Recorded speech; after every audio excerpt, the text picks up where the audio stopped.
Welcome back, everybody, to Versus Games here in Oveido, Florida. We have gone through 5 rounds of Swiss, and we are at our 6th and final round before Top Cut. I'm Joe Carlino. I'm once again joined by Caden Owens. Caden, we're at the finals, man. We're one step away from Top Cut.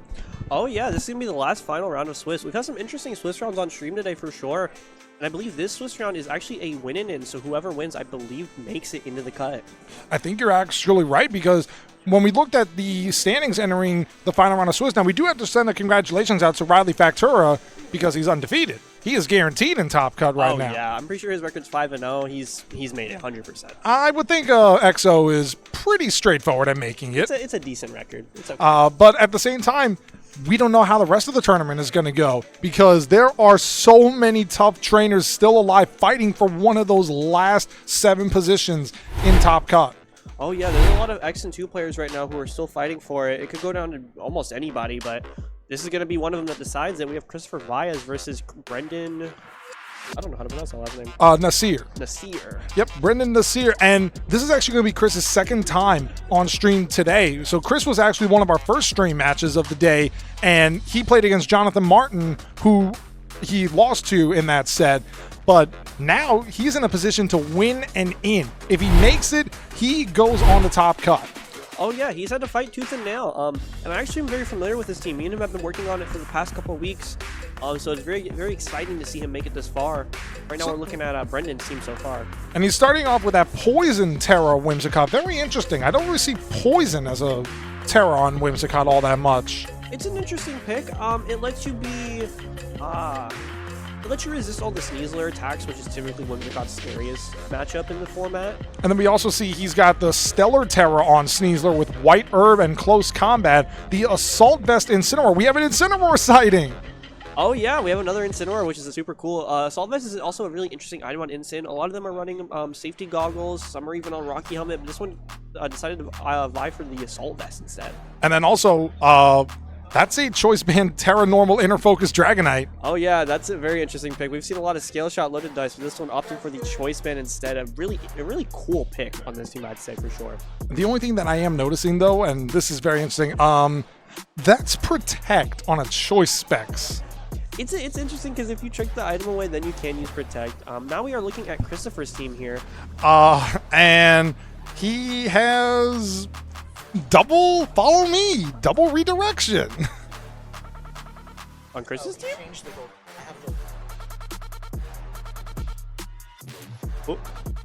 Okay. Oh, okay. No, I know what it is. Okay, so that mouse hold does not have double follow me. It is Super Fang beat up, follow me, protect. The beat up is mainly for the Annihilate, so that way you can proc the Rage Fist, get it stacked up. It's a very interesting team. You have a lot of fighting weaknesses, but then a lot of fighting resist. You have three fighting weaknesses in Incin, Mousehold, and Ursaluna, but then 2 immunities in the Annihilate Goldango and the Dragonite resisting it with Multiscale. So a really interesting defensive way that you can pilot this team. And what's also important to know about Christopher's team is that while he has Incineroar on his side of the field, Brendan has that Dragonite and its Inner Focus. Now, Inner Focus was reworked in Generation 8 to negate Intimidate drops. Yeah, so it's going to be hard for Christopher to slow down that Dragonite if Brendan decides to pilot it. We're going to see what Brendan decides to do here shortly. Will be interesting to see here because one of our trainers will guarantee themselves in Top Cut. Will it be Brendan Nasir or will it be the 2-time defending champion here at Versus Games and Christopher Baez? Game number 1 has begun, and it's going to be Mousehold and Blood Moon Ursaluna versus the Sneasler and the Golden Go. This is an interesting position because Christopher has Friend Guard on the field, so that's going to be really hard for Brendan to remove that Ursaluna. Terra Water is a really good pick here for Christopher because if he decides to go for it, that does let him resist the Make It Rain if Brendan decides to click it, which it looks like he is going for maybe? He is considering going just straight up for that Choice Specs Make It Rain into this Ursaluna and Mousehold. Now, the Mousehold will, as you said, it will negate some damage onto that Blood Moon Ursaluna, even through that Assault Vest with the Friend Guard. But if Christopher does decide to Terra Water here to maybe avoid the close combat and Make It Rain damage, honestly, I don't think Brendan's going to do that much damage. If he decides to keep it going for Make It Rain, he's actually going to get a special attack drop as well. We are seeing the Terra here come out, I believe, on Christopher's side. It is going to be that Blood Moon into the Terra Water. So the Blood Moon has terrestrialized into a water type here, and now that Assault Vest plus the resistance with the water is even better. In comes a Protect from this Mousehold here, trying to predict a fake out, but it's actually going to go into the Blood Moon Ursaluna. Yeah, really heads up play from Brendan there, able to make sure the Ursaluna cannot attack this turn. Goes for the Make It Rain, and that does very little damage. That did so little damage to the Blood Moon Ursaluna through the Assault Vest and the Resist and the Friend Guard. There were so many defensive boosts on that Blood Moon Ursaluna to the point where it bounced. Yeah, essentially. And now Christopher's in a pretty good spot. You have Follow Me, so you can actually redirect the Sneasler attacks away from the Ursaluna, and you have Earth Power, which can just clear that Goldango completely. This is an interesting spot here. I wonder how Brendan's going to play it. Swaps out the Goldango into, I believe we saw the Whimsicott come out here. We are going to see, and it is the Whimsicott trying to predict a Earth Power into that slot here as a Follow Me comes out from this Mousehold to redirect any attacks for this turn. Sneasler going for that Dire Claw into the Mousehold here, over 50%. No status. And Christopher calls it. Instead of going for the Earth Power into the Goldango, he goes into the Sneasler instead, getting a clean one-hit KO. That was a huge turn for Christopher there. He called the Earth Power into the Sneasler and not going into the Golden Ghost slot here, allowing him to get a clean one-hit knockout onto one of Brendan's Pokemon.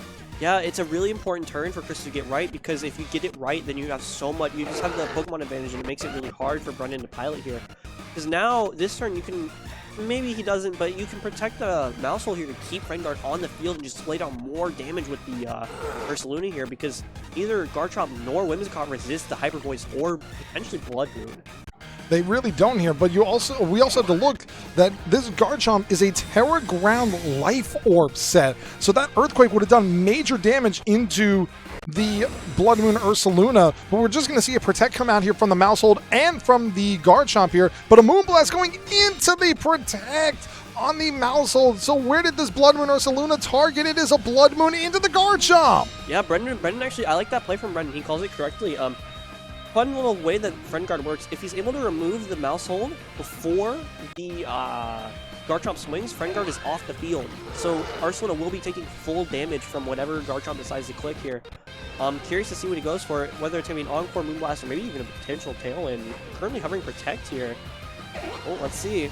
We're going to see a Terrestrialization come out on the side of Brendan here, and it's going to go into his Garchomp, and Garchomp is mastering the Earth by turning itself into a pure Ground type. Yeah, that's going to boost all of his ground type attacks with both Stomach and Earthquake getting both a boost here. Whimsicott going for the Protect. Let's see what Christopher decides to go for. I think Mousehold should be moving next.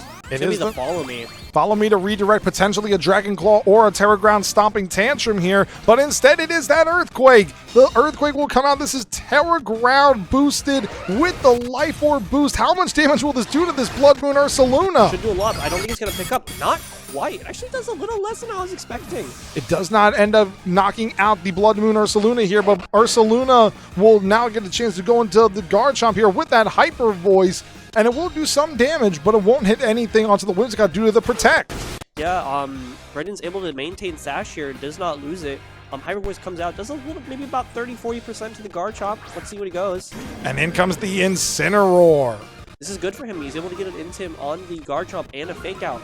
There's nothing really stopping Fake Out into the Garchomp and then an attack into the Whimsicott, breaking its Sash here.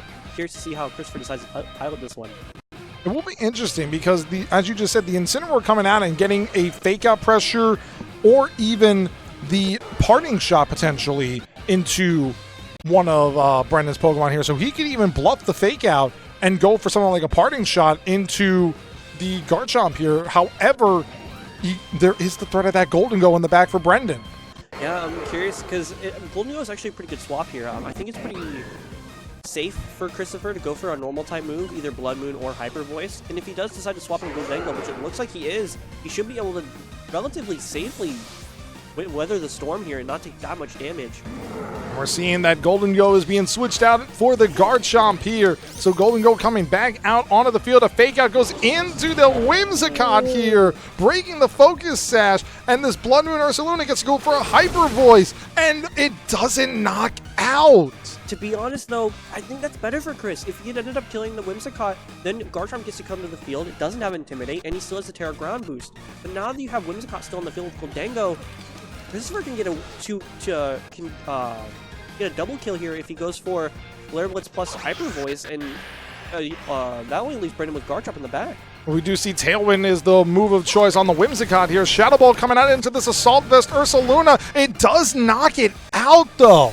That's interesting. Now with Ursaluna gone, that's a lot of damage for Chris's board removed. I'm curious to see what he decides to go for here. Does he go swing into the Golden Go?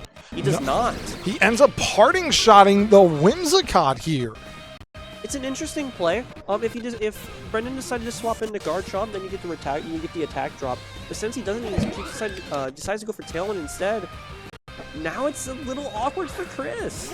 And it's Golden Go on the side of Christopher's fourth Pokemon here with the Incineroar. And on Chris's side, his Golden Go is a Life Orb set, whereas Brendan's is a Choice Specs variant.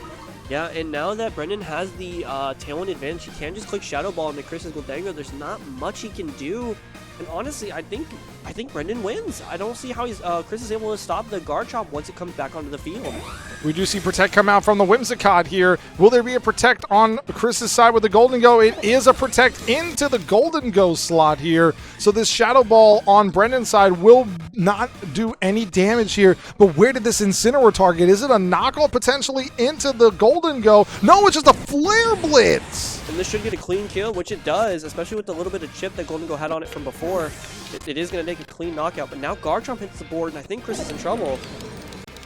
He definitely is in trouble here because all that's left is that Life Orb Terra Ground Garchomp here. Now, what's very important to note here is that because it's a Terra Ground, it turns off its resistance to the Flare Blitz from Incineroar. Now, knockout would have been neutral on both the Dragon and the Ground type here, but we do see it's just a Moonblast here from the Whimsicott and the Earthquake. Let's see how much it does, Caden. I think this might pick up on both with no Intim down. I think this is clean, and it is. That's going to be game one. It's a clean KO and a critical hit on the teammate Whimsicott. Not the poor Whims. I don't think it mattered. I'm pretty sure the Whims is going down either way, but now that's going to be game one going to Brendan, able to pilot the Garchomp very nicely, keeping it in the back and making sure that it doesn't take too much damage, and then just able to pin both the Goldango and the Incin without Terras pretty cleanly. And that was actually really impressive from the Garchomp there. I mean, we usually don't see Earthquake being clicked as frequently as it normally is unless you have a partner Pokemon that's either levitating or Terra Flying, because you don't want to do damage to your teammate. So to actually do damage on your partner with a critical hit to boot, I think that critical hit mattered. Maybe, but again, it is Life Orb Terra Ground, so it does do a lot of damage. I think that's what let it be able to pick up on the Incin and the Goldango simultaneously. Because keep in mind, Earthquake is a spread move into 3 different targets, so it is reduces damage quite a bit. But regardless, it's still just a clean pickup on both sides. It is still a clean pick on both sides here, but now Brendan has moved one step closer to potentially making top cut here, and Christopher has to find a way to force a game 3 in this set. Yeah, I mean, it's going to be tough, right? Brendan was able to force out his Terra early with the Goldango. And so he didn't have Terra that he needed for the Garchomp in the back. I could see a potential Dragonite swap for Christopher. That would allow him to be immune to those ground type attacks that Garchomp was able to just kind of freely spam because he didn't have any resistance towards it. The other thing I'm curious about is whether or not we potentially see the Mouse Hold Annihilate strategy. I could see it potentially working. It works really well against the physical type attack damage from a Dragonite and Garchomp. We'll see if he has any change up here. And we're going to see that in the Incineroar comes out on Chris's side alongside that Dragonite. So both Dragonites are making an appearance in this first turn.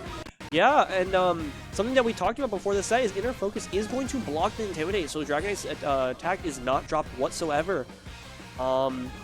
And it also is immune to Fake Out, so Incin is kind of in a weird spot here. It doesn't want to take a ground type attack damage from Garchomp, but I don't know, it's just strange because he's kind of pinned here. We'll see what Christopher decides to do, because Brendan could also double into his Dragonite with maybe E-Speed Dragon Claw and just pick it up cleanly. It is possible here, but we are going to see that Brendan is opting to switch out his own Dragonite here, realizing that there is the threat of that scale shot here, and bringing in Whimsicott on his own side here as a Terrassalization is coming out on the side of Christopher. Is it going to be into that Dragonite? It is. So Dragonite will turn off its weakness to Dragon, but it will now be susceptible to those ground type attacks. Yeah, what I will say is Christopher does have the Intimidate down on the Garchomp, which he does go for a Protect. I'm curious to see what Christopher decided to click here.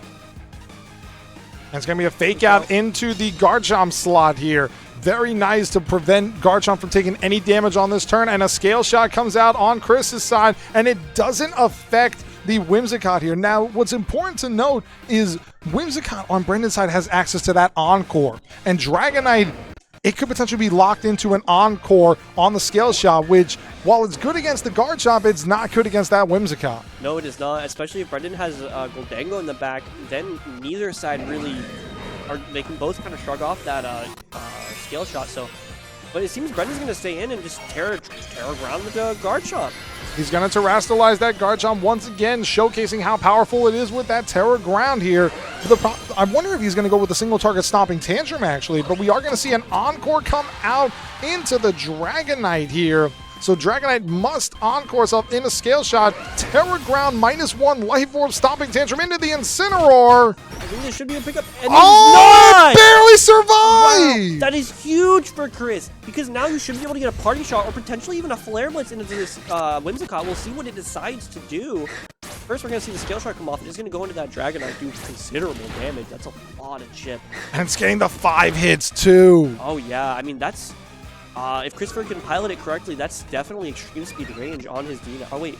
Hold on. Let me double check. Actually, he does not have extreme speed. It's just going to be a double up into the Garchomp here. So Garchomp goes down. The Terrassalization goes down on Brendan's side, but Incineroar goes down to the rough skin to boot.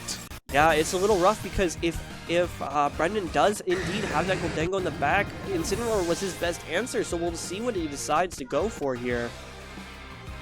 It will be very interesting to see what goes on, because if there is that Golden Goal, we do see that that is a Pokemon in the back for Brendan here. But what is Christopher's third Pokemon going to be?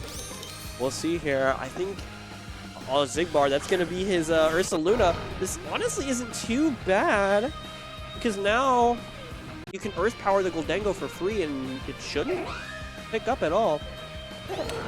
No, it shouldn't pick up, but at the same time, this Blood Moon Ursaluna does have access to that super effective Earth Power cadence, so it will be doing big damage into the Goldango here. Potentially even could get a one-hit knockout if the Dragonite potentially doesn't go for a Scale Shot, but we're going to see it switch out here, and in comes the Goldango on Chris's side. I like this play from Chris. If he decided to go for a Make It Rain, then I don't believe that picks up. Oh, special attack drop. That's big, though. The special attack drop. Here's the Make It Rain, and it does over 50% to the Goldango on Chris's side because of a critical hit. Oh, that crit's really bad. Chris loses a lot more HP than he really needs. And the Earth Power comes out, and it does not pick up. That's really rough. However, Chris does have Vacuum Wave on the Ursaluna, so it is going to be able to take out the Goldango before it attacks here if he decides to go for it. This is an interesting position for Chris here. And in comes that Vacuum Wave. And because it is a fighting type move that hits through the Steel type and Ghost type because of the Mind's Eye on the Blood Moon Ursaluna, that Vacuum Wave was actually a super effective move. Yeah, so it does end up picking up regardless of the special attack drop. Christopher going for the Make It Rain. That is going to bring Whimsicott down to Sash here, only 1 HP remaining. It is down to its 1 HP, but at the same time, there is the threat of that Dragonite in the back here with the Choice Band Extreme Speed. However, this Dragonite, it really can't do anything to the Goldango if it locks itself into Extreme Speed. I do believe Moonblast should pick up on the Goldango. However, if you vacuum... this is interesting, right? So, Brendan can E-Speed. That will pick up the Ursaluna. However, Christopher can Vacuum Wave to pick up the Whimsicott before he swings into the Goldango. So I think if you're Brendan here, you still have to lock yourself into E-Speed, I believe, because that way you can always beat down the bear before the bear can take care of the Whimsicott. But we'll see what Brendan decides to go for here. We're going to see a switch out here on the Golden Ghost slot, bringing back in the Dragon Knight on Chris's side. And that Dragon Knight, because it's still at full HP, the multi-scale is still in effect. Here comes the Vacuum Wave into Whimsicott, and Whimsicott is down. Yeah, that's a bit of a misplay from Brendan. I think you have to go for the E-Speed there. It's a little tricky because if you go for the E-Speed, then you can't touch the Golden Go, but you need to make sure that you preserve the Whimsicott. Now that the Whimsicott's down, this is a rough position. I don't know if Brendan can come through with this.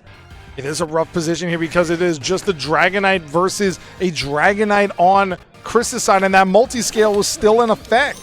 Yeah, Brendan was never able to take care of multi-scale on Chris's side, so he still has it up, and he's locked into Ice Spinner, which, while it is Choice Band, it's really not going to do that much damage to either of these Pokemon. It isn't going to do much damage at all, so now it just comes down to whether or not Ice Spinner will do enough to pick up the Dragonite here through the multi-scale. I don't think so. I think Dragonite's going to move this pretty comfortably. I think it could pick up on the Golden Go, but I don't know. I think Chris has this pretty locked up unless he decides to miss like 10 skill shots in a row. If that happens, oh my god. But we do see it's a nasty plot on the Golden Go. He's actually just going for big damage here, and that Ice Spinner pops off. When he does land the scale shot, that should clean up on the Dragonite, even with the 4 hit. Oh yeah, that's might even go down in 3. And it does, yeah. And it goes down in 3, so Christopher Baez has forced game 3 in this best of 3 set. Yeah, this has been a close one so far. I think Brendan had an interesting idea going for the Dragonite and the Garchomp lead, but I think due to how he played it, it ended up being a little hard towards the end there, and Chris is able to win out that end game. I'm curious to see if he decides to stick with his adjustment or go back to his game 1 plan and how Chris is going to be able to adapt to that. Yeah, and I wonder if Extreme Speed would have actually been the smarter play to go in on that game 2 for the end game for Brendan, because as we saw, the Blood Moon Ursaluna did go for Vacuum Wave to take down that Whimsicott. If he would have gone for Extreme Speed into the Blood Moon Ursaluna slot there, Dragonite then would have had multi-scale broken. Yes, although it's a little tricky, right? Because if he decided to go for the Vacuum Wave, or if he went for the Extreme Speed into the Ursaluna, well, actually, I don't know, because Chris only has Scale Shot. So as long as he was able to keep the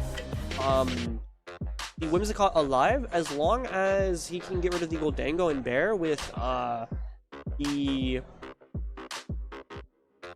Whimsicott and Dragonite, I think Chris wins that game, even if Whimsicott only has 1 HP left, because Chris's Dragonite cannot touch it. No, Chris's Dragonite cannot touch it by virtue of that Scale Shot. It would be the only move choice that it could do, and then it's just Moon Blasting until it goes down.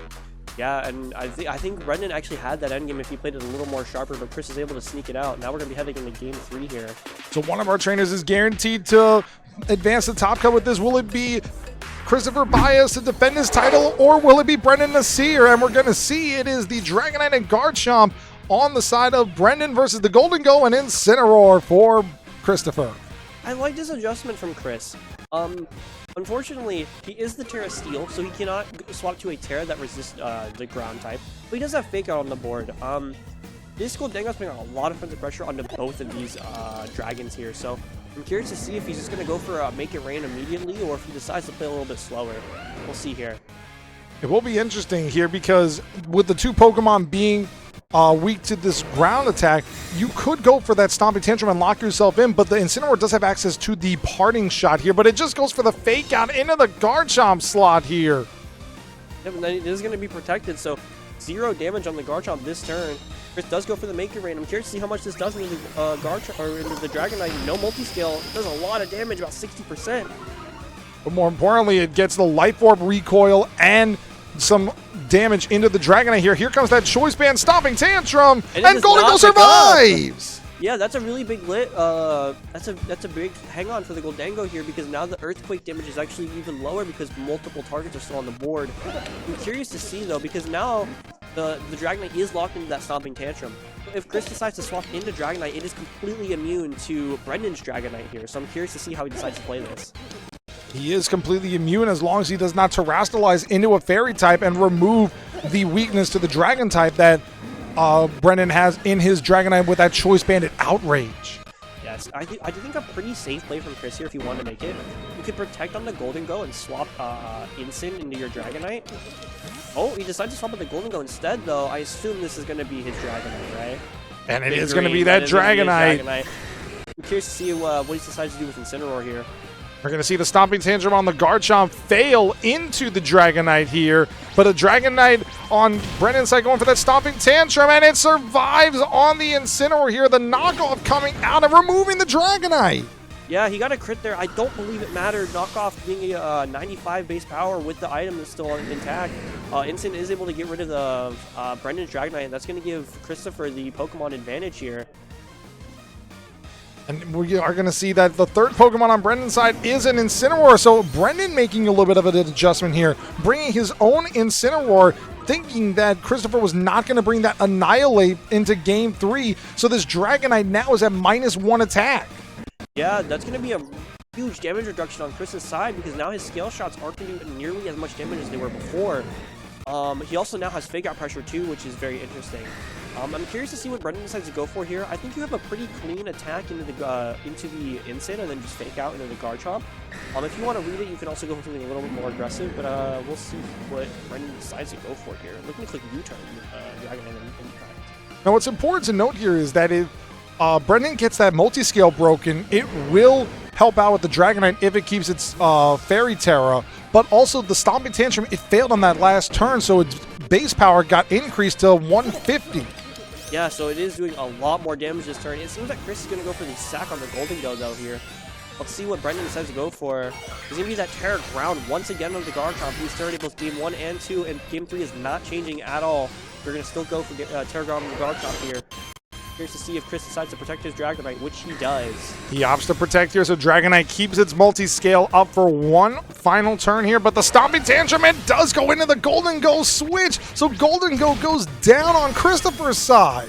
Yeah, now the Pokemon count is even 3 to each side. That is going to let Christopher either go back into Instant to get another Intimidate drop, or potentially go into his, what I assume would be Blood Moon in the back. We'll see what Chris has to go for here, though. Brendan clicks U-turn to his Dragonite, but he protects, so still in the same board state.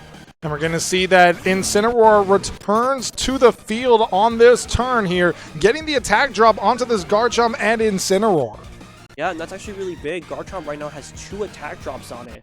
Brendan, yeah, I would consider switching. You want to have it fresh and clean, so it does not have any of those attack drops from before. But Chris can also read this. If he decides to go Fake Out and Scale Shot into that Instant, that's a pretty big damage increase for Chris' side. We'll see here, though. We're going to see the Garchomp swap out into what I presume to be the Whimsicott, which is completely immune to Chris's D-Knight. It is the Whimsicott as the fourth and final Pokemon here. There's the Fake Out into the Incineroar, and the Tailwind is actually the move of choice on the Dragonite here. So Dragonite opting to get the Tailwind up here. It's an interesting play, because now Brendan has a really strong Fake Out pressure, or sorry, not Fake Out pressure, Encore pressure with the Whimsicott. You really don't want your Dragonite being locked into Tailwind here, because then it's not doing any damage. So I'm curious to see how Brendan decides to leverage that pressure and how Chris responds to it. I'm actually curious as well, because you could go for something like a knockoff here to make sure that the Scale Shot on Chris's side, with the loaded dice removed, then it's just up to chance as to whether or not it hits as many times as it can. Indeed. I'm curious to see what he goes for here. We're going to see a swap out of the D-Knight, what I presume to be into the Ursaluna Blood Moon? Yes, that is going to be the Ursaluna Blood Moon. Now, since he started the Tailwind, I believe Christopher's Instant should be moving before Brendan's here. I'm curious to see what he decides to click here. And he goes to Flare Blitz into the Whimsicott here. But Incineroar, I believe, went for knockoff into the Dragonite slot here. No, he went into the Incineroar slot here to remove Incineroar for the remainder of this battle. Yeah, that means that Christopher's not going to have any Intimidate. So now when that Garchomp re-enters the field, it is going to be full attack damage, no reduction whatsoever. However, I will say Chris right now does have the speed advantage because he set up that Tailwind the turn prior, and now his Dragonite does not have any attack reduction from the Intimidate before because it swapped out and now it's back in.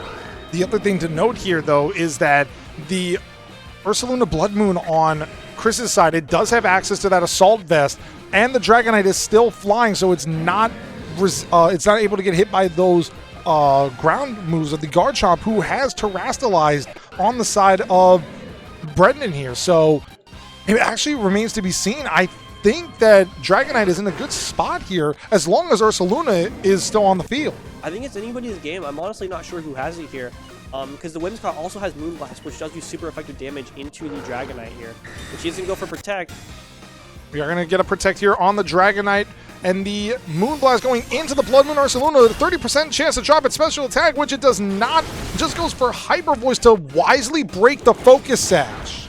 Yes, indeed. Oh! And a big critical hit! That knockoff crit is really bad, because now it can't take any damage from the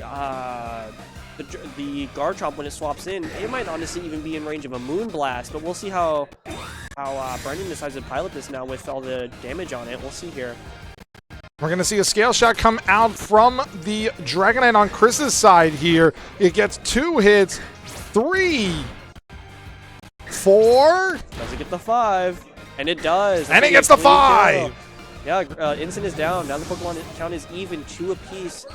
Important to note, his Dragonite is faster now than the Garchomp, so he will be moving first. However, his defenses are dropped. His defenses are dropped by 1 stage, but there is the speed boost. There's the Hyper Voice from this Blood Moon Ursaluna. Now, because the Blood Moon Ursaluna was Assault Vest, it only had 4 attacking moves. That is huge, and also the Tailwind just expired on the side of Christopher. It did. What I will say here, though, for Christopher is Brendan has to remove the Ursaluna here. He cannot let it Blood Moon his Garchomp, but we know because he doesn't have extreme speed. So Brendan needs a way to get rid of the Ursaluna, but I don't think he can. I don't think he has enough time, so we're going to see how this ends up going. I think, this is tough. It's very tough here for Christopher because this Garchomp and Whimsicott are in perfect position to possibly close this game out for Brendan. Yeah, since Christopher doesn't have extreme speed, he has Haze and Tailwind. He does not have a way to touch the Whimsicott, so the only way that Christopher can get rid of it is from the Ursaluna, but again, Ursaluna is so damaged, I don't think it's going to take any attack from the Garchomp here. We'll see, though. We're going to see the Terra Fairy come out on the Dragonite here to try to negate itself from getting hit by a super effective Dragon Claw. In comes the Tailwind from the Whimsicott here to boost the speed of the Garchomp here. A Vacuum Wave comes out on the Garchomp, though. And it's not enough. Here comes the Life Orb Stomping Tantrum into the Blood Moon Ursaluna, and it will knock it out. Yeah, that's huge. I think that's game for Brendan. I think this is going to go to Brendan's side now, because unfortunately, all Christopher has left is that Dragonite. And while I do believe Scale Shot is going to pick up on this Garchomp, it just can't touch the Whimsicott. It's the Fairy type, which is immune to the Dragons. So I think Brendan has this. And there's the 4 hits on the Garchomp. It will knock out. It'll be a 1v1, a Fairy type versus a Fairy type. Yeah, which is interesting because of the Terrazzalization here. But I think Christopher, I don't think Christopher has this. The only thing I could see is maybe you PP stall the Moonblast and then make it struggle, but even then I don't think it's enough. No, even then it's not enough. We're just going to see a Protect here come from the Dragonite, try to stall out the Tailwinds potentially, or even the Moonblast, but it's not going to do anything into this Dragonite because the Dragonite has only 1 attacking move in that Scale Shot. Yeah, and now that he protected, now Brendan can just go for the Encore, and this should just be game for Brendan here. I don't think Christopher can win this position, unfortunately. I don't think he can because there's the Encore. Dragonite is now locked into this Protect for the remainder of the battle, and it's just going to be the Moonblast to finish the job. Yeah, I assume we'll see a forfeit. Oh, okay, we're just going to play it out. We're here for a minute. We're going to see it played out here as the Whimsicott just tries to go for Moonblast here, but again, it could potentially get an opportunity here with that Dragonite because of the Scale Shot into the Dragonite here if it just keeps encoring and ruins it with Protect. It's interesting, because if the Dragonite can live the onslaught of Moonblast with Protects, then I think Brendan can do it. But Brendan doesn't even have to click Moonblast. He can just kind of just sit there until the Dragonite itself runs out of Protect, and then that's game for Brendan. And we do see the Tailwind come out from the Whimsicott here, and the Dragonite ends its Encore, but now it can just be re-Encored. It doesn't matter. I think Brendan is, or Christopher's always going to click Protect here. in hopes to maybe stall out the Moonblast, but that's just a lot of damage. And a special attack drop to Boo. Yeah, of course it doesn't matter here, but I think this is definitely in Brendan's ball court to win. It's just going to take a couple turns. Well, we see the Protect come out again. The Moonblast will be not doing any damage to this Dragonite here. It's just a waiting game for this Whimsicott, but Whimsicott with a dream to send Brendan to top cut here at this League Cup, and it is probably 2 hits away from doing that. I believe so. He fails to protect here. Moonblast is going to come out. Oh, pretty close, but not quite. Maybe 10, maybe like 5-10% left, but one more Moonblast should do it. He just has to land it. Christopher's still going for protects here, trying to stall it out, but I just don't think it's enough. Could you imagine if Christopher gets protects every single turn for the remainder of this battle? All right, if he can get maybe 10 protects in a row, then I think he wins. But I have a feeling. There's two. There's two. We can get a third. Maybe we have something here, but we shall see.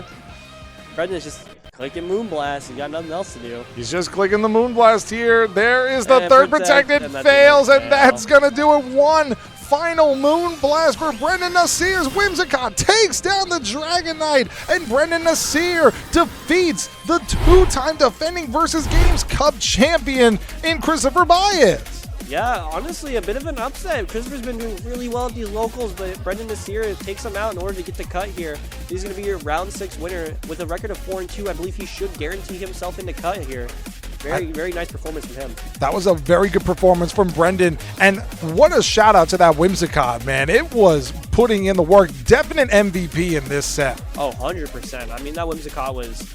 It did everything that Brendan needed it to put on pressure with Encore. It got him speed control with Tailwind, and then, of course, it being immune to the scale shot in the end. It just made it a very clean win for Brendan there. I mean, I was just mesmerized by that Dragonite because we saw the Dragonites come out on both sides. The Choice Band Dragonite, it did big damage into that Incineroar and almost knocked it out even with the Choice Band. So that was really good on Brendan's side. Then you throw in the scale shots, it just kept on hitting. It never missed, which in all fairness, that's good. You want that 90% accuracy. It kind of can scare you. Oh yeah, because 90% accurate moves, if it's not 100%, sometimes it feels like it's 50% almost. It's a little bit of a coin flip sometimes, but I don't know, the Dragonites came in, they did their jobs. Unfortunately, it seems that with having one Dragon move and nothing else, he just wasn't able to break that Whimsicott in the end. But credit to Brendan, there was a lot of moments where he could have let that Whimsicott go down. That turn where Instant went for the Flare Blitz and Tailwind, that was a big one. He could have matched Tailwind and then let the Whimsicott down, but Brendan, knowing that it's a win condition, kept that Whimsicott alive for as long as possible, so... Really yeah, good. I mean, honestly, what do you want, Kaden? You want to go to break, or do you want to do some trivia? What's this one? Pokemon Profiles? What's that? I believe that is they just give us like Pokemon and we talk about like how good they are. We can do that for a little bit. I mean, I'm down for it. I'm down. Some Pokemon Profiles going. Yeah, I mean, because we all like Pokemon. We all enjoy them. We may be slightly interested in Pokemon. Well, and why not? We just saw it on stream. We just saw the Dragonite. Oh yeah, I mean, Dragonite's been a popular pick this format. I think early on we didn't see too much of it. Then the loaded dice set started to get popularized, I think a little bit in Europe. And then it just exploded into the meta. I mean, it's just such a strong set with Scale Shot being able to boost your speed while also doing immense damage. Oddly enough, though, Brendan in that previous set, he didn't even use that set. He actually stuck with the pretty standard one with the Choice Band Extreme Speed. That was a really popular set in the previous regulations, like Regulation, I think A through D. Yeah, because the Choice Band Terra Normal Extreme Speed. It did damage then, and then we added a Snow Leopard to it. Oh my goodness, yeah. Dragonite Chien-Pao was certainly a pairing. No Chien-Pao in this format, luckily, but it seems that the old set was able to beat the loaded dice set this time around. It definitely seemed that way. And another thing, though, I mean, because it's a Dragon Flying type with Extreme Speed, isn't it crazy how Dragonite is better than Rayquaza? It is, isn't it? Like, even in the regulation where Rayquaza was legal, you almost never saw it, but Dragonite had pretty good usage, especially at Worlds that had a pretty good run this year as well. It definitely did. And honestly, like, that's just something that showcases how good a Pokemon can be. Like, it doesn't really matter that if it's pseudo legendary, if it's regular legendary, if it's restricted, if a Pokemon has a good strategy and a good way to work itself into the position, it can snowball. Oh yeah, and I mean Dragonite got a lot of buffs overall. It's got an inner focus, which makes it immune to intimidate. Multi-scale is an incredible ability. It's just really, really strong. And it's proven that time and time again throughout the entirety of Scarlet and Violet. And we just saw Dragonite. Why don't we talk about a different pseudo-legendary dragon type? Let's talk about Garchomp. Yeah, the pairing of the two have actually been pretty common in Regulation H. Due to Dragonite's flying typing, it actually lets them be completely immune to Earthquake, which is what Garchomp wants to click the most. I would say that most people are running Life Orb. Some you can see with like their amulet to get rid of Intimidate drops. I've also seen some rare ones have loaded dice, but I would say Life Orb is probably the strongest set so far that we've seen. And then we also have to keep in mind that it doesn't just have to be the rough skin. We did talk about the weathers in Pokemon. Garchomp with Sand Veil. Yeah, Sand Veil is a very evil ability. Getting him the evasion boost in Sand, sometimes it doesn't proc at all, but when it does and you're able to completely dodge a move, it is an incredibly dangerous ability to have on it. A lot of players are opting more for Rough Skin, mainly because that little bit of chip tends to go a long way. Even in the set, I think Game 2, Christopher went for the knockoff into the Garchomp, and it ended up going down to the Rough Skin chip, so it's a very, very good ability to have on Garchomp. Also, Kaden, I don't know about you, but I think I speak for everybody in that is watching us right now when I say I'm hearing a piano playing. Piano? I'm hearing a piano. I'm looking at a Garchomp and I'm hearing a piano play. What does that mean? You never played the Sinnoh games, did you? Okay, no, I did, but I would always listen to different music when I played the Pokemon games. Yeah, that's a reference to Cynthia when you first battle her. Oh, the Cynthia theme. Oh, that's such a good theme. It is such a good theme. It's a good theme, but you just hear that. Look, you hear that piano, and like you hear that in your nightmares. Yeah, and it's interesting because Garchomp released in Gen 4. We're all the way in Generation 9 now, and it's still one of the most threatening Pokemon in the entire game. Maybe Cynthia was onto something. I think she might have been onto something having that one on her team. And in all fairness, I know that these games aren't really universally respected or loved. I definitely liked that in Brilliant Diamond and Shining Pearl, Cynthia's Garchomp. Perfect EVs, perfect IVs, rough skin, life orb, or no, it was a Yachi Berry. So, yeah. Like, that's something that people don't realize about Brilliant Diamond and Shining Pearl. All of the major trainers had IVs or EVs or competitive movesets. Yeah, and it's interesting because I think Pokemon, sometimes the vanilla games can be fairly easy. So to have the Pokemon Company kind of go in and make the trainers a little bit harder than usual, I think it's an interesting change, and I think it was a breath of fresh air for a lot of trainers who did end up playing through Brilliant Diamond and Shining Pearl. I definitely agree. But ladies and gentlemen, we're going to get over to our Top Cut bracket, and then we're going to take a quick break. So please take a look at the screen because our Top Cut bracket is as follows. We have Riley Factura playing Chris Dawson, Alex Ortega versus Albert Larson, Brady Smith versus Dylan Stone, and Matthew Laughlin versus Adrian Herdia. Yeah, a lot of really strong players here. I'd say everybody fought very hard to get this position. This is going to be a very intense bracket when we do come back from break, so this is going to be very interesting to watch.